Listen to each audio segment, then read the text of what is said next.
Yo, what's going on everybody? Welcome back. I'm Taquin, and today's video is incredibly exciting because the brand new Inside Infinite update just dropped, and inside it are a ton of incredible looking new Halo Infinite screenshots, as well as a bunch of details and new information regarding the PC version of Halo Infinite and all the features that are going to be featured on PC. A link to the full blog will be in the description box below if you'd like to read through everything for yourself, as well as some other tidbits of information here and there. But we're going to go through all of that right now in this video. But before we get started, if you guys are new to my channel, definitely hit subscribe because I'm going to be covering all of the new Halo Infinite news that we're going to be getting throughout this summer up to Halo Infinite's launch in the fall. So with that being said, let's go ahead and dive into this update. So hands down, my favorite part of any new Inside Infinite update is all of the screenshots that we get with each one. And this one does not disappoint on that front. We've got a ton of screenshots to get through, so let's take a look at some of these right now. Starting off, we've got a Forerunner interior, an ultra-wide screenshot of a Forerunner interior, and it actually looks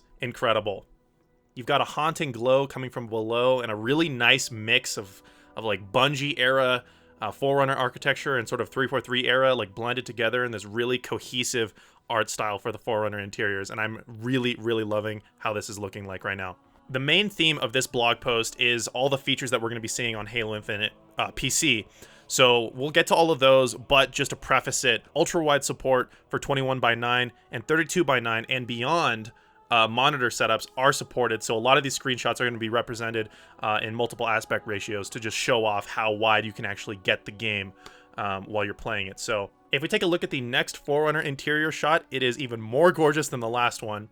It's got a warm, like Halo 3-esque glow to it, which I absolutely love. And if we actually take a look really far back in the background here, you can actually see there's a hologram of the Halo 3 Guardian from that cut Halo 3 mission that some people did a mod of recently to like bring it to life.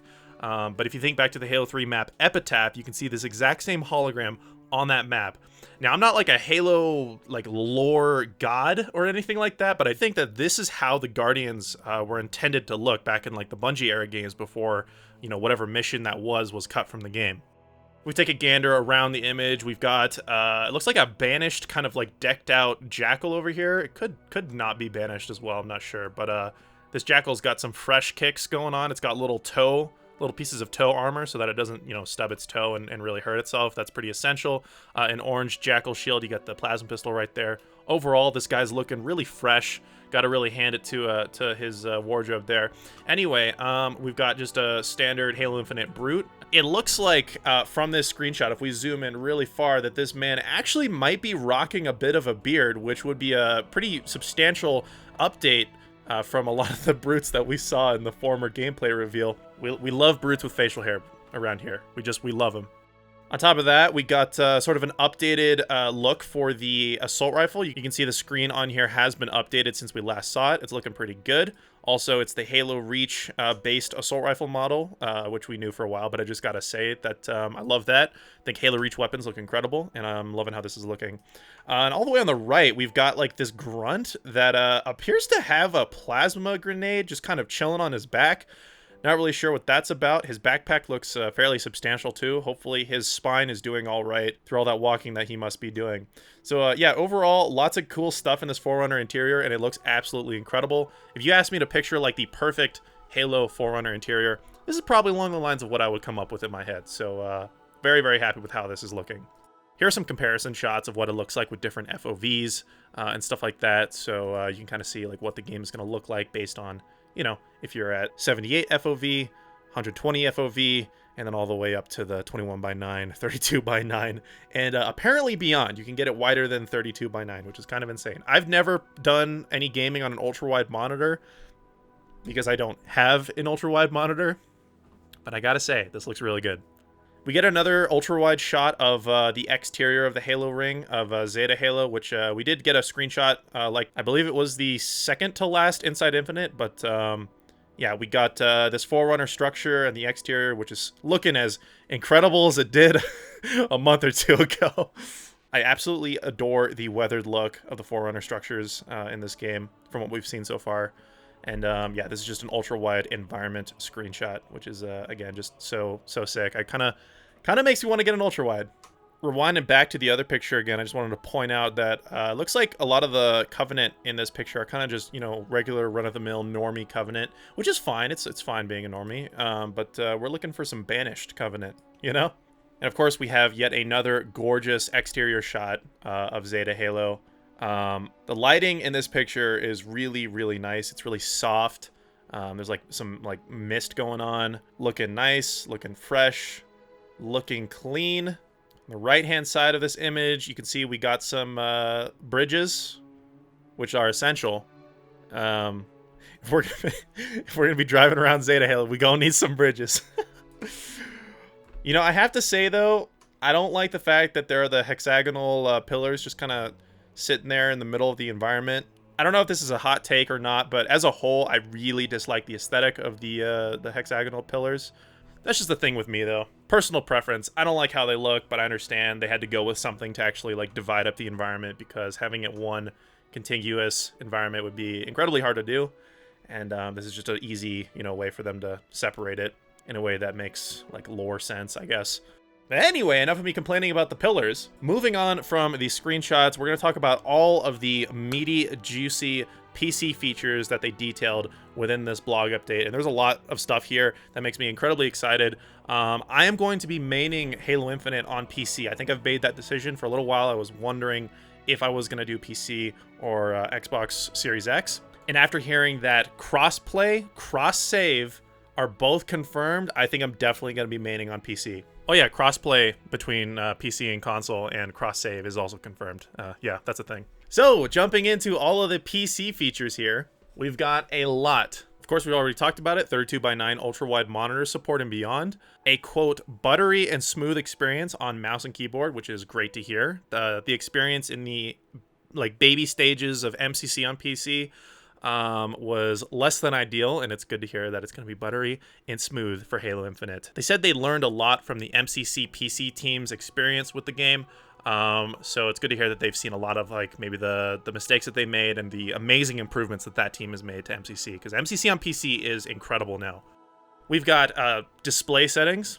I'm glad that we do have display settings, refresh rates, and triple keybinds. Triple keybinds is something I'm actually pretty excited about. So that's great to hear. Of course, advanced graphical options that you would expect, and the ability to dynamically scale resolution to maintain frame rate and competitiveness. This is actually a really cool feature, and I think a lot of pros and competitive players will really love this, because obviously frame rate is pretty much paramount when it comes to the experience of playing a game at a high level. The resolution is a lot less important. So that's a cool feature that I actually didn't expect them to have. Next, the ability to play with your friends regardless of what platform you or they are on. Did I read that right? You or they are on. Yep, I read that right. You can play with your friends if they're on Steam, Xbox, Game Pass for PC, and pretty much anywhere. Everyone can play together, in their words. They also mentioned the fact that you can join up to your friend's game in Halo Infinite through Xbox Live, Steam, Discord invites, stuff like that, making it a convenient way to get into a match regardless of which platform your friends are on. We've got more things confirmed, like showing your FPS and ping in an overlay over your game, or hiding your HUD entirely if you want to take some nice screenshots or overlay your own thing while streaming. That's a very nice feature as well. There's lots of options and settings I don't want to talk about just yet, but we have more that we're working on and many ideas for the future as well. Listen, dog, with peace and love, the game's coming out in a matter of months. Spill the beans! Also, this is not necessarily a PC feature, but it pertains to that, I guess. FOV adjustment is confirmed for console, which is awesome. So that means people playing Halo Infinite on console are going to be able to have that awesome PC feature of being able to adjust their field of view, which just provides such a better and more pleasant gaming experience, in my opinion. I always thought, like, since going to PC from console, because I pretty much main PC now, it is so hard to go back to console games that I like know and love when they have like an extremely tight FOV, like 78 or something like that. I always feel like I'm moving in molasses. I'm moving way too slow. I can't see a lot of the game. FOV sliders for console is like a must nowadays, and so I'm super happy to see that that is there. And for all of you on console who have potentially never experienced the ability to adjust your FOV, you are in for a treat. Trust me, you're gonna love it. Up next, we have a confirmation for anti-cheat. They kind of talked through that they're making some more novel developments with regards to the slipspace engine and security that doesn't really rely on having really invasive anti-cheat in your computer that like, because anti-cheats, if you don't know, are like ridiculously invasive and like scan all your programs, and sometimes they get things wrong and try to like not let you play because you have like a regular program installed, but it thinks it's you know, some cheating software. So that's really cool to hear that they're actually developing and like breaking new ground on like anti-cheat technology, at least for their game. So that's really cool. Anti-cheat is incredibly important. I can't tell you how often I see people's experiences in like Destiny or Warzone, Call of Duty Warzone, ruined by cheaters, and having a effective system that, in their words, it kind of, I guess, identifies cheaters based on behavior rather than like things installed on your computer. Having that enabled is going to be really interesting if it works well. That's really good to hear. And last up for the PC features is the ability to host a local multiplayer server on your PC. Other players on your local area network or LAN, both PC and Xbox, are going to be able to join your local server and play Halo Infinite multiplayer with you. We also have ranked and unranked matchmaking playlists where PC and Xbox can play together online. They also confirm that you're going to be able to use a controller on PC and mouse and keyboard on console, so there's going to be no restrictions with what input method you actually play Halo Infinite with, regardless if you're on console or PC, which is really cool. But they will have like input-specific playlists. So in some of the competitive modes, it sounds like they're going to have either like mouse and keyboard only modes and also controller input only modes as well. Which makes sense for the competitive playlist, because a lot of times that's a big bit of contention between like keyboard and mouse players and controller players because of the introduction of aim assist, obviously with controller. So at a high level, at a competitive level in those ranked playlists, it sounds like there are going to be input specific search parameters. They also briefly mentioned the fact that they've invested in like super low input latency for their game engine, which is also really good to hear as far as like competitive things. Looking through these screenshots of the user interface, we can see we have a ton of different options as far as graphical settings, lots of different settings and parameters that we can adjust to make our experience perfect for our setup. Great to see this kind of stuff. Gosh, honestly, I'm so excited to see a Halo game that is developed with PC in mind. It's not a PC port for anyone who hasn't heard this yet. Halo Infinite is not going to be a PC port from console. It is built for console and built for PC. I think this game is going to be absolutely incredible, and I am so excited to grind it and get good at it. I know I'm never going to be like a pro at Halo, but it's fun to just like have the idea of having a new game that I'm just going to be excited to grind again and like really, you know, try to figure out. So that's pretty much all we got on the new PC features that we're going to see with Halo Infinite, at least in this blog update. I'm sure we'll see a lot more in the future because there were some things redacted in here that they didn't want to talk about quite yet, some new features that sounded pretty juicy. But if we want to move on, there is some talk about the esports side of Halo Infinite at the bottom of this blog post that has me so fired up for the esports and competitive scene for Halo Infinite. We get some words about esports here from Tashi, and he says, "When we set out to rebuild the HCS program for Halo Infinite, one of the main things we wanted to accomplish was to lock and announce a full year roadmap ahead of the game's release. Every qualifier, every live event, all dates, cities, and venues out there publicly so that everyone in the ecosystem knew what the plan was. We knew this would be difficult, but I don't think we realized just how difficult it was going to be. Multiple times, we've had to pick up our plans and move them around to support the game's new release date as well as COVID-19, and now what we hope to be a safer world to hold events in with the proliferation of the various vaccines. Just a few weeks ago on Twitter, we let the community know that the venue for the first event had been secured, and today we're excited to say that the venue for the Halo World Championship has also been secured. Now, that doesn't mean that everything in between is all locked up yet, but it's so exciting to finally see our plans come together after all this time and all the challenges that we've been through. Thanks to all the competitors and fans for sticking with it, and we can't wait to cheer for the amazing matches alongside all of you." This has me just so fired up. Guys, one of the biggest things that I am hyped about with Halo Infinite is esports and the competitive scene. I absolutely love watching Halo tournaments live. I never really got the appeal. I would watch some online tournaments back in like the Halo Reach days, and I finally kind of started to get into it a little bit. I was like, okay, I kind of get it. And then I went to an event, and the energy at a Halo competitive event is unmatched. If you have not done it, I highly recommend trying to make it to one of these Halo Infinite esports events. Gosh, I am excited for Halo esports again. So as always, the article leaves with some words from our good lad, Joseph Staten, the new head of creative at 343 for Halo Infinite. Joseph always wraps up these blog posts with a quote from himself, so I'm going to read that right now. Along with this screenshot, he says, "A picture's worth. It's cliche to say a picture is worth 1,000 words, but honestly, I'm gobsmacked every time I see Halo Infinite in ultra-wide or super ultra-wide format. Halo games have always aspired to fully immerse you in a sci-fi world filled with mystery and adventure, but playing Infinite in 21:9 or 32:9, the Halo world enwraps you like never before, especially if you have one of them fancy curved ultra-wide monitors. I do not, but I want one.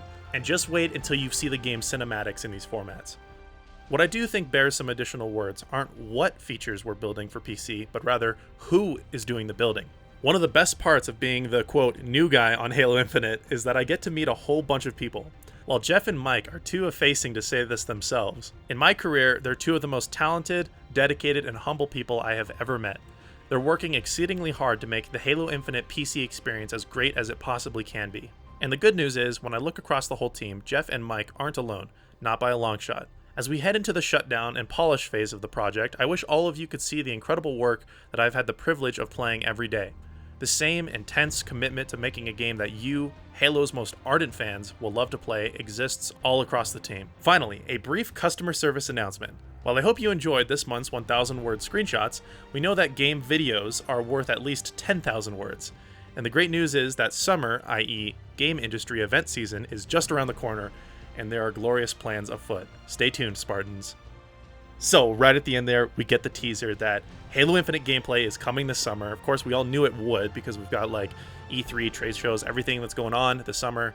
But it's good to just hear that, you know, that confirmation. So, stay tuned, you guys. Again, if you're not subscribed, definitely subscribe because I'm going to be reacting to, commenting on, covering all of the new Halo Infinite news coming up all the way up to launch and beyond. So subscribe if you're new.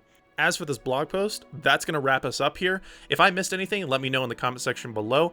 And of course, always check out the blog. The link is in the description box below to read through it yourself. There's a ton of more like anecdotal stuff talking about their process with improving Halo Infinite, building it for PC, you know, not like concrete, just information. There's a lot of like, you know, well-written, anecdotes about their development experience and their plans and things like that, that you should definitely go and read. So again, check out the blog, link in the description below. But that's going to do it for me today. Hopefully you guys enjoyed the video, and I hope you're as excited for Halo Infinite as I am, because hot crike am I kind of revved up for this game. So with that being said, thank you all very much for watching as always, and I'll see you next time. See ya!